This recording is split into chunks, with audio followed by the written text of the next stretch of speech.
concept of grant writing and grant winning.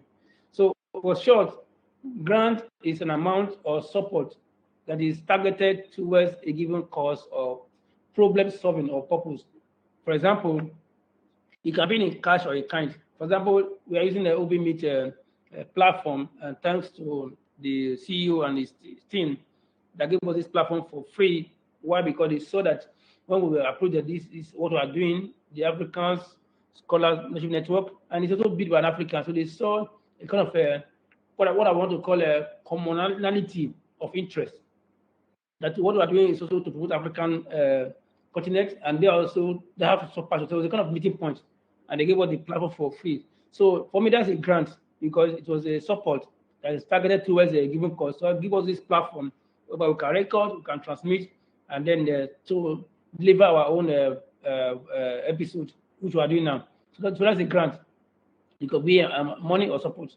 Then I want to always, anytime I teach about grants, I always make this thing to help us build about confidence. It is not an appeal. You're not appealing or begging. So please have that understanding when you are reaching out for any organization or any agency for funding or for grant. Don't make it look as if you are begging or appealing. Otherwise, it will affect your level of confidence. No, it is a mutual interest. Why? What you grant, your success is their testimonial. Is a testimonial.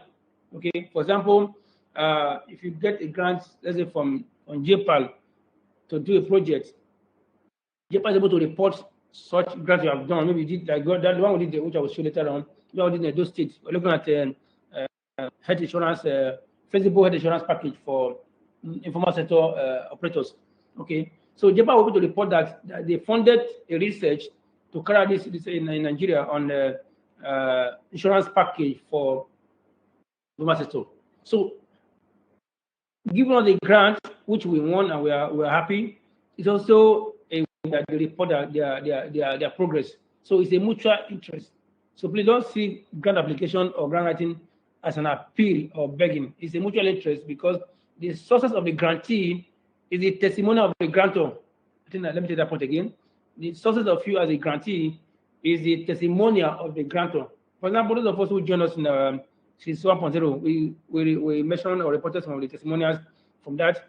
So we gave the training for free, and so a kind of grant to you because you did pay for it.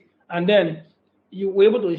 We are so humbled by the testimonial that came on board. So your testimonial, your joining the training was what we can report to our advocacy board and other partners that we're able to train, and these are the testimonials. So that's why the issue of mutual interest comes in.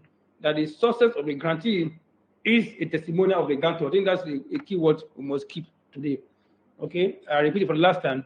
That the success of the grantee is a testimonial for the grantor.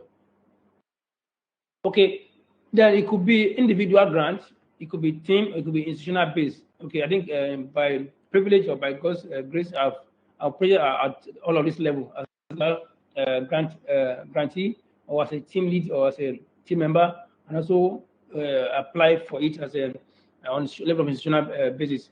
I want to also report here that I want to report very humbly that between when we ended the Series 1.0 in July and now, as a center, DIaDeRC, my team, we're able to have applied for, I think if I count very well, more than 5 grant proposals.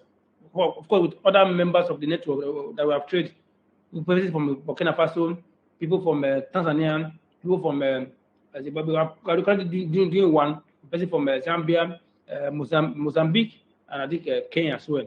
So it could be from as an individual, but each of them depends on the level of amount involved. That usually the one from institutional basis are usually very larger, also cover longer period.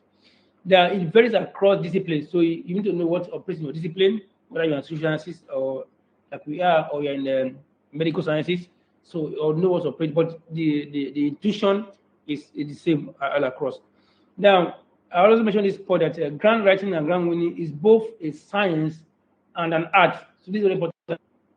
It's science because you are following a scientific approach that it could be it can be replicated. Somebody can carry out the same process, the same methodology, same approach, and should be able to get similar or same results whether within the same contest or different contests. And there is an art because the more you write grants, apply for grants, the more you learn. Why? Because each grant writing I've written so far, each of them are unique in their own right. There's no one grant process that is the same thing. Even from the same agency, the focus can be different, and then you have to tailor it to that focus. So it could be it's both a science and an art. Scientific because it's a scientific process that can be validated or otherwise, and it's an art because it can become a culture. It can become a culture or a habit that you do. So the more you do it, the more you learn to do it. Okay, and normally also here that the race towards grant winning or grant writing is not a sprint. It's not a dash. It's like some boat. And the next, take on your mark, get set, go. 10 seconds, the guy is there at the finish line. No, it's like running a marathon. Thanks to our Kenyan brothers that can take kilometers. So being a marathon, it requires not just speed per se. It requires persistence. It requires continuity. It requires consistency. It requires determination. It requires discipline. I'll try to mention again. It's a sprint. It's a marathon, not a sprint, because a marathon it requires endurance. It requires patience. It requires determination. It requires continuity. It requires discipline. And then I'll say it's a non-linear process. Not that it's not a straight line equation. No. If you apply for grants and you didn't get it, please you revise. Some agency will be able to give you feedback if you request. And from the feedback, you're able to know what went wrong, and you can use to revise for that. So, I think like we said in Series 1.0 last time, that if you want to get one grant, apply for 10. Okay, that's my personal from experience. If I want to get one grant, I said yesterday we have applied last series, and now we have applied for 5. We are still trying to hope to get up to 10. Because out of that 10, I'm very confident that at least one of them, to use the word, we click. So in other words, the more, the merrier. If you want to get one grant, apply at least 10. Okay, the more the merrier. And if you didn't get it, there's no time to cry or to mourn. Revise it again, repackage it again, and learn from it. Dust yourself, get up, and keep going. Like we say here, no waiting, no parking, no loitering. Keep going, keep moving. That's the word of the military. No waiting, no parking, keep going, keep moving. So the next point I want to talk about is how do we choose a topic or thematic area? Of course, in some of the course, there could be indication of thematic areas, but not all areas may be interested. So within the thematic area provided, you can now begin to choose your own of interest. So at the end of the day, you are building on your strength. That's why they ask for your CV. They want to know what you have done. I think I want to also cover that later on. It's not a time to show all that you have done in your CV. Only showcase the content of your CV that are relevant to the grant in view. Normally, what I do now, I put it here. I say some of my funded projects that are related to this one. Okay, at least a few of them. Because I left a very bitter experience. I think I want to share it now, but it's not a good one. But I learned a lot, so you can learn from my experience. I want to apply for one UNJC grant, and the feedback I got that I was the most qualified for the grant, but they put a but. There's no evidence that he has done any project for UN. And then when I got the feedback, I felt so bad because, for God's sake, I've done project UN agencies. I've done for UN UADA, we've done for UN INRA, we've done for UNCTAD, International Conference on Trade. But in my CV, because my CV was 21 pages, they couldn't scout around it. Because I put it under conference attendance, under project. But I should have able, for since that time, I've learned that bitter experience that they don't want my 21 page or 35 pages CV. If I apply for a grant, some will just say 2-page CV. I'll just put my biography about 200 words that summarizes my career and my progress, and put selected research projects related to this project. So I put like 5. The one that are related to the one. So it shows that I've done similar things, and with that I'm able to do another one. And then also publication, I'll put selected publications related to this project. So in that short 2-page CV, you're able to see what I've done before, because that experience from that UN agency was very, very, very bitter for me, but I learned a lot and I want to share that. So not all your CV, not all your CV content is essential. You revise your CV in line with the one you are bidding for. Okay, so that's very important, and I just mentioned that here. So one thing to know in choosing your topic is that because your topic is one of the most part of the grant document or proposal. Why? Because that will show whether the reviewer is interested or not. If he's interested, you want to see reasons to support it. But if he's interested, you want to see reasons not to support it.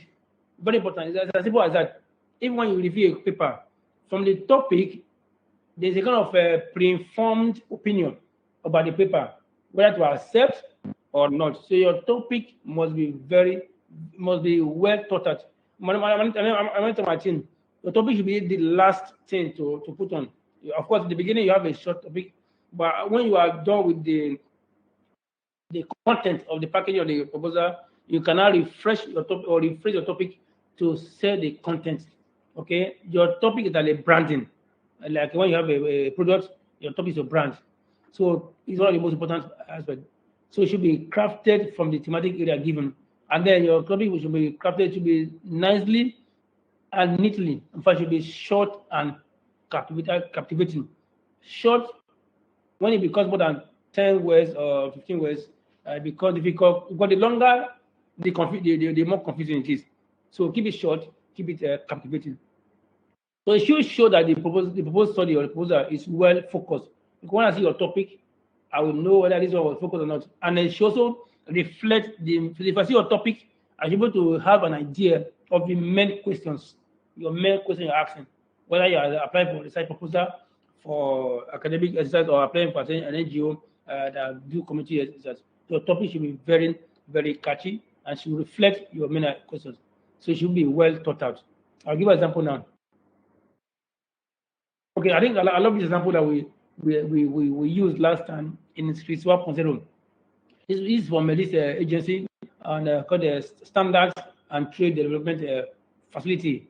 They have to promote helping firms to promote meeting standard for exports. Okay, but I like that one because it's quite specific, almost like that of ARC, which is African Economic Research Consortium. So they did their guidelines for topic. They make the topic concise and catchy. Concise also means short, make it short and catchy. But they only went further to say, well, it should start with an ing verb. In other words, it must have an action verb. Okay? And then two, it must mention the sector and the country of focus. And say it should target between 10 to 7 words. I think that one is very, very instructive. But I love it because they give examples. For example, like improving the safety of smoked fish in Mali. Simple and catchy. So we know that this project is on how we can promote not all kinds of fish, not ice fish, not canned fish, but smoked fish. Of course, in where location in Mali. And then in other words, there must be an ing word. So somebody can now talk about harnessing fertilizer usage for productivity of agriculture in let's say Mozambique. Okay, so it is simple, concise, and catchy. I must have an eye. This is not a general rule, but it's what I see that is very relevant that we can learn from. Another example I give was prioritizing SPS investment in the Caribbean community. And they have an ing word here. They have focus. SPS means cytosanitary standards, okay, in the Caribbean region. Then promoting IT solutions for pest surveillance in the Pacific area. So I want to also ask another question here. It's another task. So please, using this context of starting with an ing verb, can somebody use the chart again or the notes, write out a topic you want to work on for between now and this series? Another task. I repeat again, use the chart or the notes, both in YouTube or on the platform, you to specify using this SCDF approach, the topic of what you are working on or you want to work on. Yes, 1 minute. I'm already counting 6 seconds. Go on, write, use the chat, whether on YouTube or on the platform, to write an example of your topic, following these guidelines from the SCDF. Going.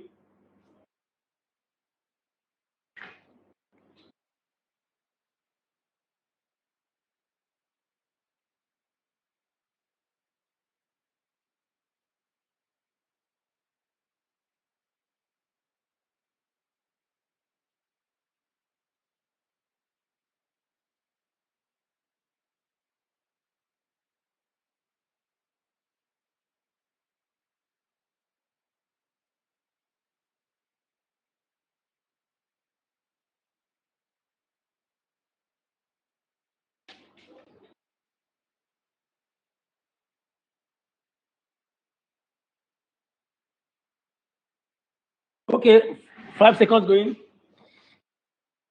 All right, thank you so much. Let's go on. So keep it coming, please. Now, next, I want to talk about I will open the floor in the next 10 minutes. So look at the questions, and then what are the ingredients of a grant writing proposal? What are the This one is just a guideline, so it could vary across disciplines, across projects. But by and large, it should have introduction. Introduction should clearly mention the background and the problem of interest, whether it's for research, academic research proposal, or for community-based proposal.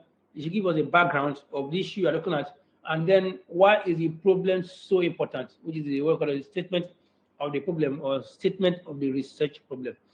Then afterwards, it should have objectives. Personally, if I have objectives, I don't need to have research questions. But if I have research questions, I don't need to have objectives. So I don't, because from the objectives, I'm able to see the research questions, or from research questions, I'm able to understand the research objectives. And also, it can also have a hypothesis based on, so either of them can go, or three of them, based on the focus. Then, of course, at times, there may not be need for literature review. Of course, from your background, you should have mentioned some literature in that area and why you want to have an issue. But in some context, it may require you to have it, so you put it there. Then I love this one. You should have a kind of a conceptual analytical framework. That I think last 2 weeks I was talking about. I was giving a mentorship seminar to PhD students in Eduardo Modeling University in Maputo, Mozambique. I'm telling them that it's like the skeleton of your body that holds the hands, the legs, the head, the neck. So that framework, whether it's conceptual, analytical, theoretical, should give us a guide of how you want to knit all of the components of the content together. So the skeleton is to the body is what this theoretical framework or analytical framework is to research proposal. Then, of course, very important issue showed clearly the methodology you're using, or what they call in science the materials and method.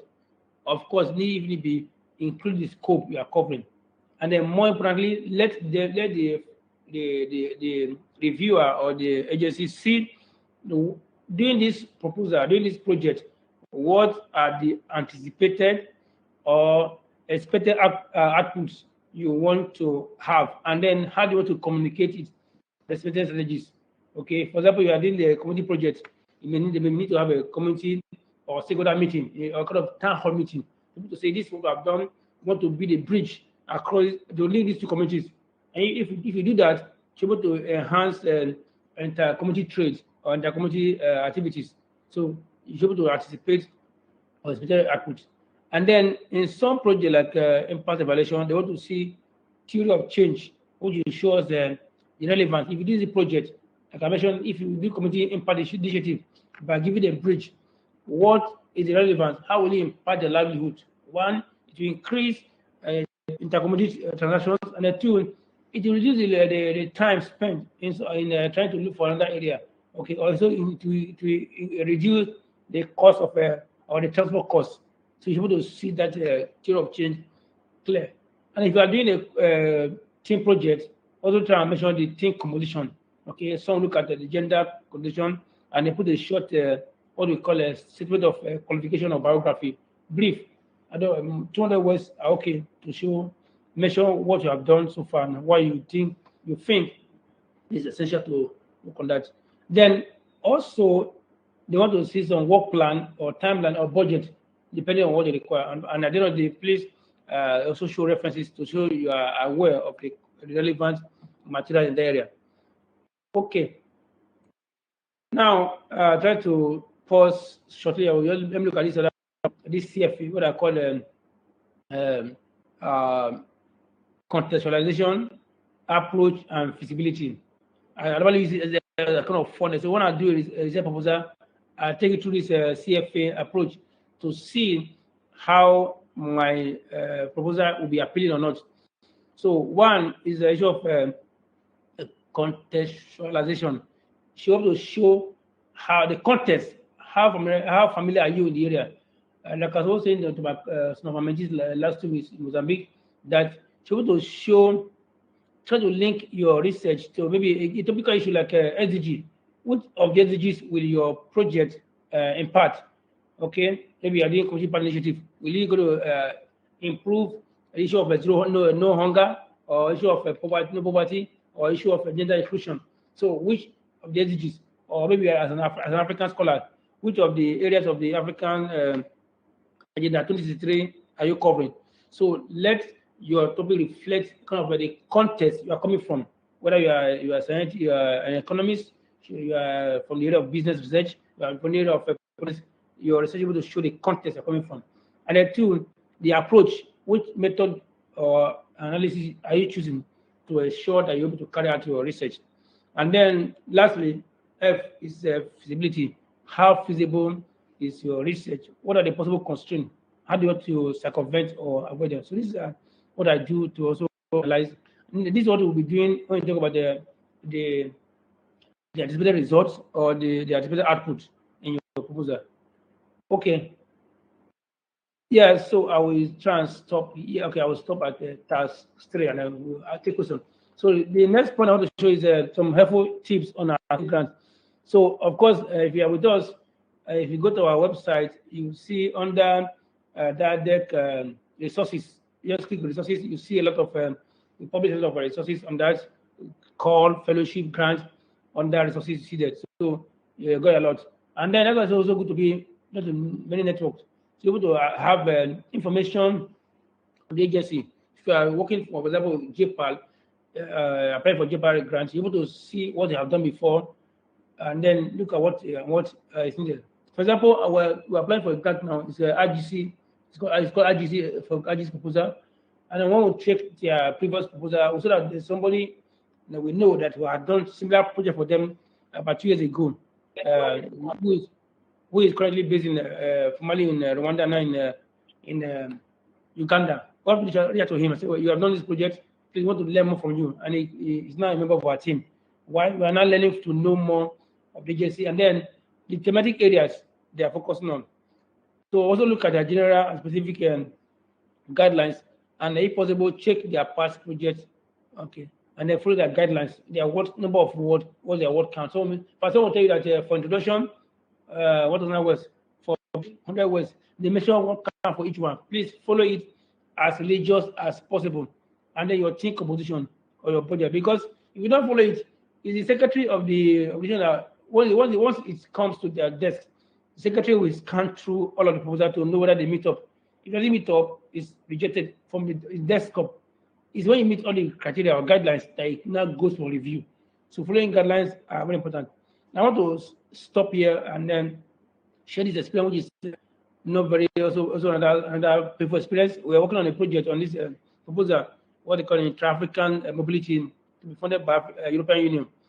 It's a big project. I have teams from Nigeria here, teams from Zambia, from Prague, the Czech Republic, from South Africa, from Tanzania. We are working for more than 3 months. Hoping to submit on the last day. But you know what happened? The last day there was network issue from the person that was our team lead. And we couldn't submit it. It was very painful. After 3 months of labor, because we were waiting. So normally what I call avoid lastminute.com. If his deadline is at 28th, please try and submit 2 days ahead of time, because anything can happen. Your network can fail, and it will be very bad at after laboring for so long. Just last day, it didn't work.